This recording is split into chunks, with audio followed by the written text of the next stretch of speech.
ঐক্যমত কমিশন সুপারিশমালা দিয়েছে। এটি আমাদের একটা দাবি ছিল যে বাস্তবায়নটা কিভাবে হবে। সেখানে দুইটি প্রস্তাব দিয়েছে। আমরা মনে করি দুটি প্রস্তাবের আসলে প্রয়োজন ছিল না, কারণ দ্বিতীয় যে প্রস্তাবটি সেই প্রস্তাবটি একেবারেই গ্রহণযোগ্য নয়, বরং প্রথম প্রস্তাবটি তুলনামূলকভাবে গ্রহণযোগ্য। ফলে প্রথম প্রস্তাবটিকে আমরা সমর্থন দিচ্ছি, সেটা কিছুটা সংশোধন সাপেক্ষে।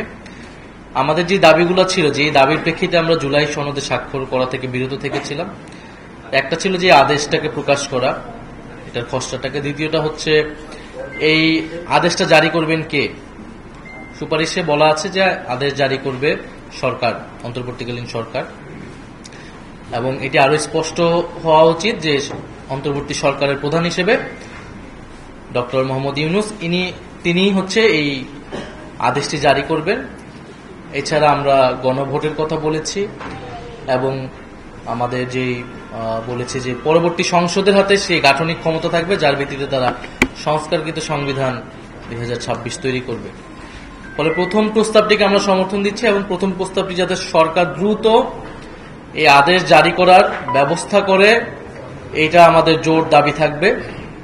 যে আমরা চাই দ্রুতই এই জুলাই সনদের বিষয়ে জনগণের কাছে নিশ্চয়তা তৈরি হোক এবং সরকারের জায়গা থেকে রেসপন্স আসলেই, সরকার এটা জারি করার বিষয়ে তাদের বক্তব্য আসলে আমরা তখন স্বাক্ষরের বিষয়ে আমাদের সিদ্ধান্ত তখন আমরা জানাবো।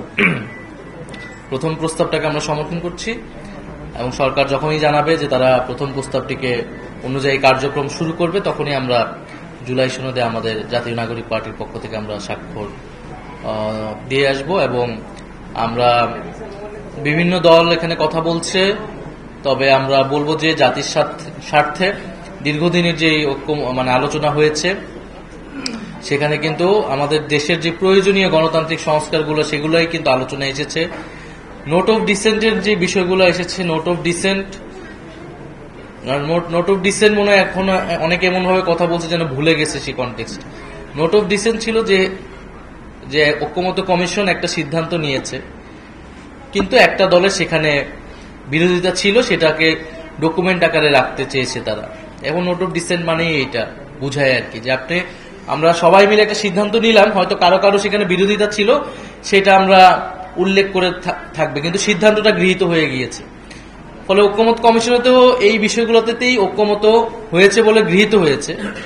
এবং আমাদেরও নোট অফ ডিসেন্ট আছে দুই একটা বিষয়ে, সেটা হচ্ছে ঐতিহাসিক ডকুমেন্টেশনের কারণে যে এই দল এটার বিরোধিতা করেছিল, কিন্তু সেটার তো আসলে কোনো বাস্তবায়নে, সেটার কোনো কার্যক্রমে সেটা আসার কথা ছিল না। ফলে ঐক্যমত কমিশনও সেই দিকে এগিয়েছে এবং সরকারও সেই অনুযায়ী সামনে আগাবে বলে আমরা আস্থা রাখছি।